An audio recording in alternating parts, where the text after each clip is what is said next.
Hi guys, it's Miko Martinez, and in this video, I'm going to show you the copy and paste SEO strategy that always works. The same strategy we use to get results like this, this, this, this, this, this, and more. You get the point. If you want to get results like this, keep watching. And this video is going to be a little bit longer than my other videos, but if you can't watch a long video about SEO, then SEO is probably not for you because SEO requires patience. If you don't know who I am a Shopify SEO expert. I've been in the SEO industry for over 6 years now. I've worked on over 200 projects and I've helped scale some of them to over 7 figures in annual SEO revenue. So let's get to the video. So what is the copy and paste SEO strategy that always works? So before I get to that, I have to show you the SEO playbook that we always use to get results, right? And it's simply just this. It's technical SEO, on-page SEO or content, and off-page SEO or backlinks or link building, right? This is the same playbook we use every single time, but that's not the copy and paste part. I'll get to that later. But this is really important to know because you know that, okay, these are the things that you need to take care of when you want to optimize your Shopify store for SEO. We always start with a technical SEO audit, which is pretty much a checklist that we just go through, okay? And this is a checklist. So this is our training on technical SEO for Shopify. We actually offer this for free. If you want access to this, the link is in the description. And basically, the thing with technical SEO is it's the same for every single brand. I mean, it's the same process for every single brand. The steps or the action steps are not necessarily the same. The goal is basically to go over your website and fix common technical SEO issues on Shopify. Things like, the product page URLs are not correct. You want to fix your breadcrumbs. You want to remove product and blog tags from the index because these are essentially duplicate pages. You want to, do the same thing for auto-generated collection pages, like the vendor and product type collections and other default pages. So you basically just have to go through this list. And I'm not going to go through this list in detail. Again, if you want access to this, we provide this for free. The link is in the description. But when it comes to technical SEO for Shopify, you just basically have to go through these checklists and action steps and basically do these steps one by one, right? Structure data and, do a site bulb crawl. A site bulb crawl will identify things like, here, crawl errors, broken links, missing title tags, meta descriptions, and alt tags, et cetera, et cetera. So basically, you just go through a checklist to fix your technical SEO and you basically get this out of the way, right?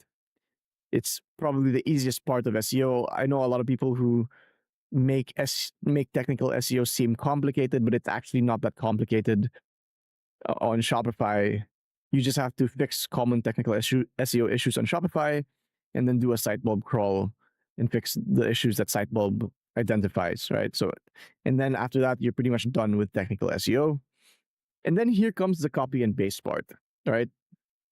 You can actually copy and paste on-page and off-page SEO. And I'll show you exactly what I mean by that. So when it comes to on-page SEO or content, that really comes in the form of 3 things, right? The navigation and site structure, the shopping pages, your collection and product pages, and supporting blog content. And we'll go over each of these things one by one, and I'll show you exactly what I mean by why it's copy and paste, right? And show you an example of what I mean by that. So when you want to optimize the navigation and site structure for your website, you can basically Google your target keywords and see who's ranking for those target keywords and copy and paste what they're doing to rank for those keywords. The search engines are showing you exactly what it wants to see, what's working, right? So all you really have to do is copy and paste. So with regards to navigation and site structure, for example, if you wanted to rank for essential oils in the UK, you basically just have to go to whoever is ranking for essential oils in the UK.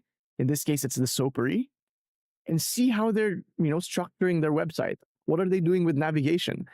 What does their homepage look like? And copy and improve. You can just imitate and improve. That's always what you can do with SEO. Because again, when it comes to SEO, the search engine is always showing you what's already working. You just have to imitate and improve on what's already working, right?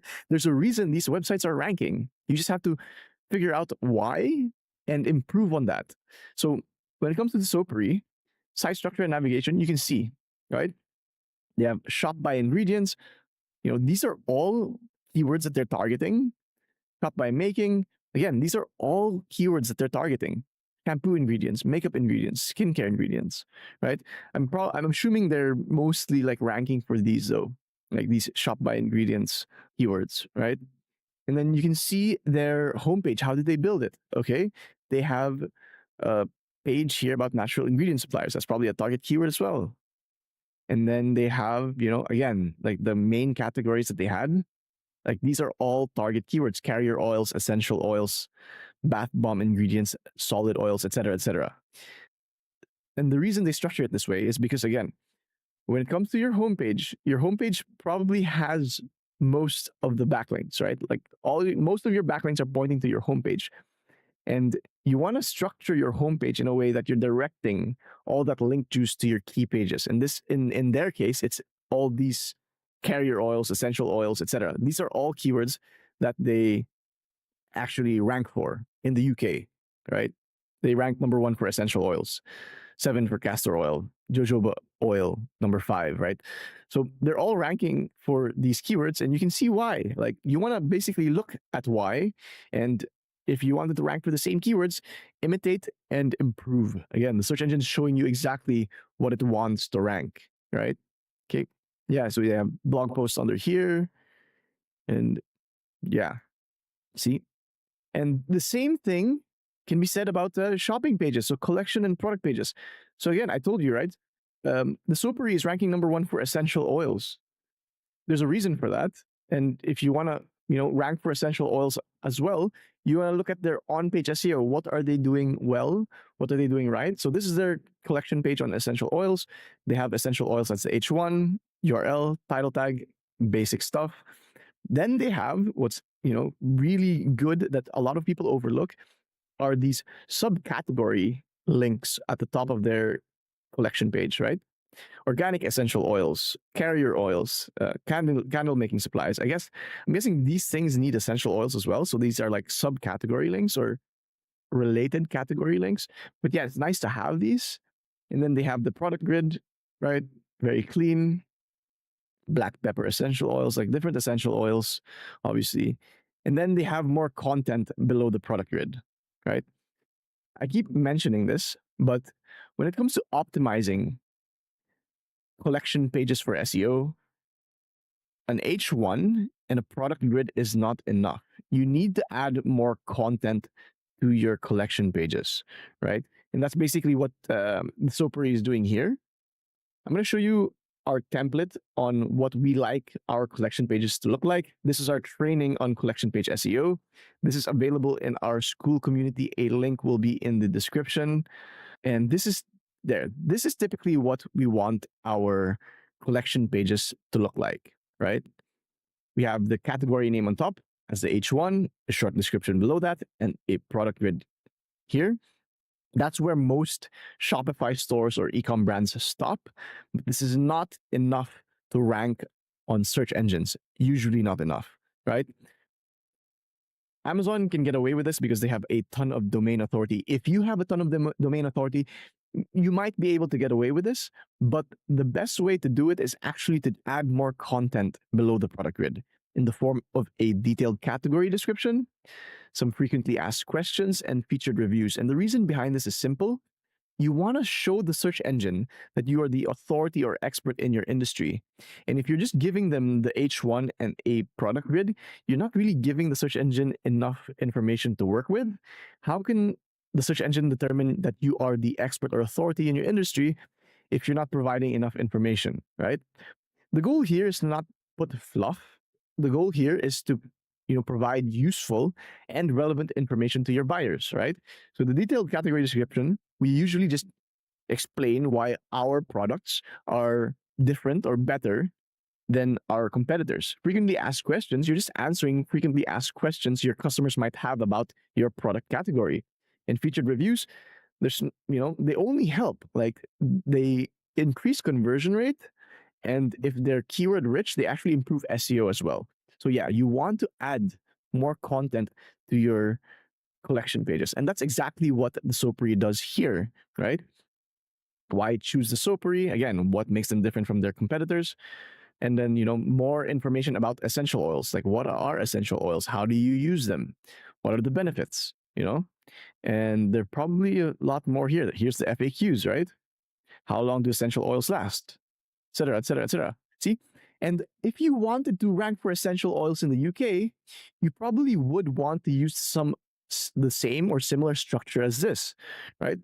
And again, it's imitate and improve. Like, how could you improve on this? Like, just looking at this right now, I see that there's no internal links. And some SEOs actually do this intentionally because they want to keep the link juice on the collection page. But I actually believe that you can add like 1 to 3 internal links to keep that link juice flowing, right? And again, you want to at least have the same structure as them if you want to rank for essential oils in the UK. Okay. So that's the shopping pages. And then the same with supporting blog content, right? Again, the goal is to imitate and improve. And the goal with blog content is not actually to rank the blog content, because when it comes to e-commerce SEO or Shopify SEO, the blog content will not actually drive much revenue. It's the shopping pages that will drive most of the revenue growth. The blog content is there to support the rankings of your shopping pages, right? Through topic authority and internal linking. Because if you wanted to rank for essential oils, like the Soapery here, one page about essential oils is not enough. And I'm going to show you exactly what I mean by this. One page about essential oils is not enough. You want to make sure that you have a bunch of blog posts that internally link to the shopping pages that you want to rank, basically showing the search engine, I am the expert on, like in this case, essential oils, right? Because I don't have just one page about essential oils. I have a ton of blog content answering a lot of questions users have about essential oils, right? In this case, they have DIY after sun, how to make your own natural after sun, lemon oil for skin, the evidence, and a bunch of other, blog posts that have to do with essential oils or somewhat relevant to essential oils, right? And that's the same thing with here, bath bomb recipes, carrier oil benefits, essential oil benefits. Like, see, these all, like, for example, these essential oil benefits, like, these are all supporting blog content that help this brand, the Soapery, rank for the target keyword essential oil, because they're showing the search engine, we have this page about essential oils, this product category page about essential oils, but we also have a ton of supporting blog content that answers all user queries around essential oils, right? Like this tea tree oil for nail fungus work. See, they've been going really hard on this. And again, the copy and paste part is you can see all the blog posts that they've published. And if you wanted to rank for essential oils, you would have to do the same thing. Best essential oils for spring. You would want to have this piece of content on your site. If you don't, what makes you think that you're going to outrank the Soapery? Again, when it comes to SEO, it's just making sure that you have better on-page SEO and off-page SEO than your competition. If they have more blog posts than you, if their blog posts are better than yours, then it's unrealistic to think that you're going to outrank them, right? Like, why would the search engine pick your brand over them when they have, all these optimized collection product pages? They have all these blog posts that support these shopping pages. They have all these backlinks, which we'll get to later, that link to these collection pages, product pages, blog posts, etc. Right? In the end, SEO is quite simple to understand but difficult to execute. Right? Like, you just compare your on-page and off-page SEO to your competitors, and if yours is better, you'll eventually outrank them. But if theirs is better, it's unreasonable to think that you will outrank them, and that's the gist of this, like in the end, SEO is copy and paste because you already know who's ranking and you can just copy and paste the strategy that they've used because you can re-engineer their strategy. Like you can see all the content they've published on their site. You can, see all the backlinks that they have, which we'll get to after this. But yeah, as you can see, again, even when it comes to writing the actual blog posts, you want to see how they did it, right? Like, oh, okay, what structure did they use? What are they internally linking to? Are they using any imagery, charts, graphs, etc.? Right. So, look, these are the structures this is the basic structure that they use. Like, why use essential oils? And then they list out the top spring essential oils. Like here, I guess. And then how to spring clean with essential oils, like different stuff, etc., etc. And yeah, they have a bunch of imagery, right? These are all branded imagery that helps. Like the search engine can see this, right? And if the user stays on this page a long time, it's a good sign to the search engine. But again, like you imitate and improve. Like going through this blog post, like it can be greatly improved, right? Like the query is best essential oils for spring. If I'm a user, I'm looking for the best, like a list of the best essential oils for spring. Like I'm going through here and like, yeah, okay, I have a list here, but then is that it? Like we go straight to spring cleaning with essential oils. I wanted a list of essential oils for spring, right? So I don't know if this is the best way to answer that query. So you can actually improve upon this, I think. Okay. And yeah, that's supporting blog contents. Again, the gist here is that SEO is pretty much copy and paste, like imitate and improve, because the search engine is showing you exactly what it likes. What's currently ranking right now. You just have to reverse engineer their strategy. Okay. So next is off-page SEO, right? The content is pretty easy to understand, right? You Google your target keyword, you look at what site structure they're using, you look at how they built their shopping pages, you look at what blog posts they have and how they wrote it. Off-page SEO is a little bit more complex than that, right? And I'll show you exactly how we would do it, right? Again, we're still going to stick to the SOPRI as an example. We're going to use a tool like Ahrefs. You can use SEMrush as well. I'm using Ahrefs because I'm used to it, but you can also use SEMrush and you can go through their backlinks, right? You can go through like either through the referring domains, which I like going through, or you can go through the backlinks. Either is fine. And you can do new and see which backlinks they've built in the last 3 months, right? And you can add more filters like, okay, we only want to look at backlinks with a domain traffic of 1,000, maybe a DR of 30, right? And only do follow. And then you can basically kind of see which backlinks they've been building over the last 3 months, right? And you can see that they seem to be guest posts or link insertions or niche edits, right? And okay, this one looks like it's newly published. So this is probably a guest post. And again, you can kind of reverse engineer, okay, these are the backlinks I need, like, okay, 3 months is good, but then you kind of want to reverse engineer the whole backlink profile. Because again, if you want to outrank the SOPRI for essential oils, you need to have a better backlink profile than them. Not just to that single page, but the domain as a whole. Because when it comes to backlinks, you have to think about, okay, the types of backlinks, the strength of the backlink, where are these backlinks pointing to? Are they pointing straight to the collection page? Are they pointing to the domain? Are they pointing to a blog post that internally links to the collection page? There's a lot of things that you have to go through. But again, in the end, it's essentially copy and paste because you can see how they're doing their link building, what their backlink strategy is. And all you need to do is imitate and improve. You want to build, you want to close that link gap. Like if you only have 100 backlinks and they have 300, and you want to filter by quality, right? Like, okay, let's do all, right?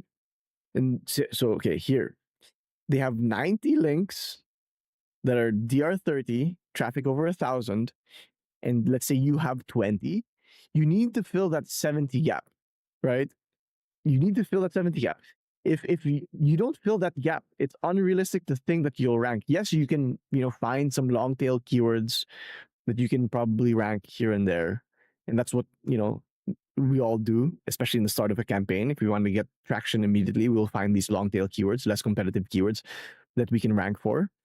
But if you want to outrank the soapery for essential oils in the UK, you need to close that link gap, right? It's unrealistic to think you'll outrank them if your content is the same or similar, but you have way less backlinks, right?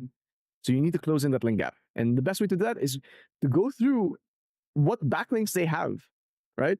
Let's go back to new, so we can go through the last 3 months and kind of understand, okay, what backlinks do they have and how are they building them? So these ones, I can pretty much assume or tell that these are guest posts, right? Like guest post outreach is when you reach out to a website owner and ask for, ask like, oh, can I guest post on your site? And this is probably what this is, right? Exactly. It's exactly what it is, right? It says this post is sponsored by the soapery. And then you add your link to that page, right? Cocoa powder. And then it goes to, I'm assuming their cocoa powder. Okay, it goes to their cocoa powder product page, right? And this seems to be the strategy that they're leaning on, right? Here's another one: coconut oil versus other oils. Like this is probably a guest post as well. And a good way to determine that whether it's a guest post is on Href. It says it's a newly published link, right? The link was created with the publishing of a new page. If it's a new page, it's usually a guest post. Okay, and you can always find their link here at coconut oil from here, the soapery, right? So this is probably a guest post as well. And the key here is that you can actually reach out to the same brands. You can reach out to thechocolatelife.com. You can reach out to jupiterhadley.com and ask, okay, how much for a guest post, right? And build the same backlinks. That's always the lowest hanging fruit when it comes to building backlinks. You want to build your competitors' backlinks, right? Again, it becomes one-to-one. It's not that easy, but yeah, if your competitors have links from these websites, you kind of want to have the same links from those websites as well. Again, it's a copy-paste SEO strategy. You imitate and improve. And if you look at our training on guest posts and niche edits or link insertions for Shopify or any e-commerce brands for that matter, you'll see that when it comes to prospecting or choosing which brands we reach out to, first, we always look at our competitor's backlink profile. It's always a good place to start, because if they're ranking for, again, essential oils in the UK with this backlink profile, you kind of want to have the same backlink profile, right? If you can't have the exact same backlink profile, like the exact same site, like Jupiter Hadley and thechocolatelife.com, you kind of want to have sites with the similar metrics, right? Similar DR, similar domain traffic, right? Because those are how we vet whether a backlink is quality. Okay. Okay. And then if they aren't newly published, like for example, let's look for one that's not newly published. Yeah, maybe this one or this one. Like, yeah, you can see on Hrefs this thing that says new link added, right? The link is a new addition to an existing page. That's what we call a link insertion or a niche edit. That's when a page already exists and we ask the owner of the website to add our link to that page, right? So for example, make an apple like, make an apple like, make an app like. They asked this brand to add their link, Tempat Sabun. Okay, this might be completely spam. I'm not sure because the anchor is Tempat Sabun. But so let's look for another one. Nikilo. Okay. So this one looks like a link insertion as well. Again, this link is a new addition to an existing page, right? So that the anchor is Tallow. So let's look for that. Tallow. Yeah. See, and this might be a link insertion on this page, how to live a peaceful life, right? Again, what happens here is you look for a page that you want to insert your link into and ask the website owner, okay, can, I pay you like maybe 50, $70 to insert my link into this page? Then voila, you have a backlink from a DR50 site with 3,000 domain traffic. Okay. Those are the two link building strategies that we usually go with. Like those are our two go-to link building strategies, guest posts and link insertions, because they're super reliable. When you look at the off-page SEO playbook, like a lot of these other strategies, okay, outside of foundational links, guest posts, and niche edits, they're kind of dependent on other people, right? Like help a reporter out, the journalist has to accept your pitch. Digital PR is the same way. Linkable assets, you don't really have control over. You create a linkable asset, you can outreach to people to link to that linkable asset, but in the end, again, you don't have full control over these. On the other hand, when it comes to guest posting and niche edits or link insertions, you can kind of set a goal and always do enough to reach that goal. Like if you wanted to do 5 backlinks a month, you can always depend on guest posts and niche edits to build those backlinks. The same cannot be said for these other link building strategies. I'm not saying that you shouldn't do these link building strategies. It's always good to diversify your link building strategies. But if you want to reliably build 5 backlinks a month to close that gap against your competitors, you kind of need to depend on guest posting and niche edits, right? And if you want to learn how we do it, there's a training in our school community. It's a pretty comprehensive and long training, and that's why this is super long to load, because we go over everything. We go over where we want to point those backlinks to, right? We go over how we do prospecting, how we find the websites we want to reach out to.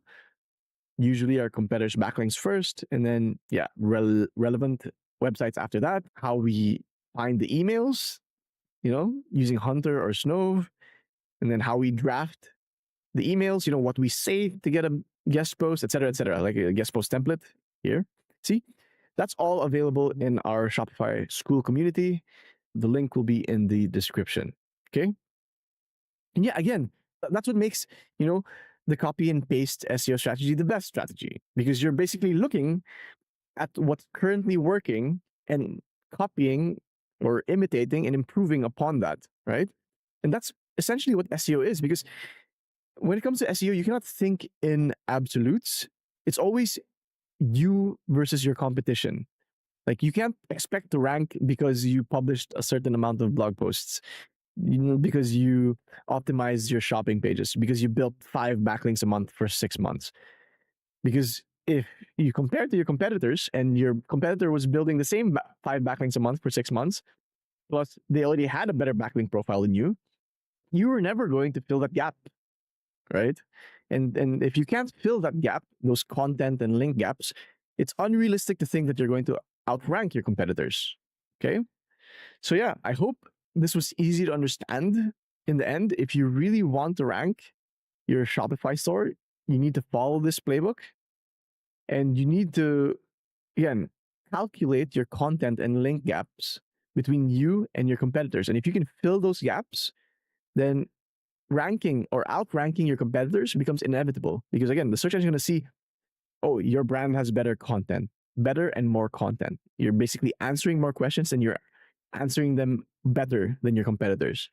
Oh, this brand has more backlinks, more and better backlinks. If you do those two things well, then it's, you're eventually going to outrank your competitors, right? And if you don't, then don't be deluded. You're not going to outrank your competitors with less content and less backlinks. It's just not how it works, right? Okay, so that's it for now. I hope this video was helpful. If you have any questions, feel free to drop them in the comments below. If you want to learn how to do this yourself, again, we have a Shopify school community, Shopify SEO school community.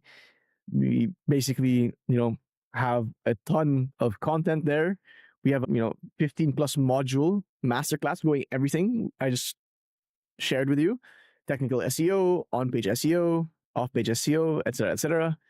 And if you don't have the time to do this yourself, you can apply to work with us. And if you are a good fit to work with us, we'll get on a call. And on this call, there's no obligation to work with us. So at the very least, you end up with a free SEO consultation and an SEO action plan that you can implement on your own. So yeah, that's it for now. I hope this was helpful. Thanks for listening. Cheers.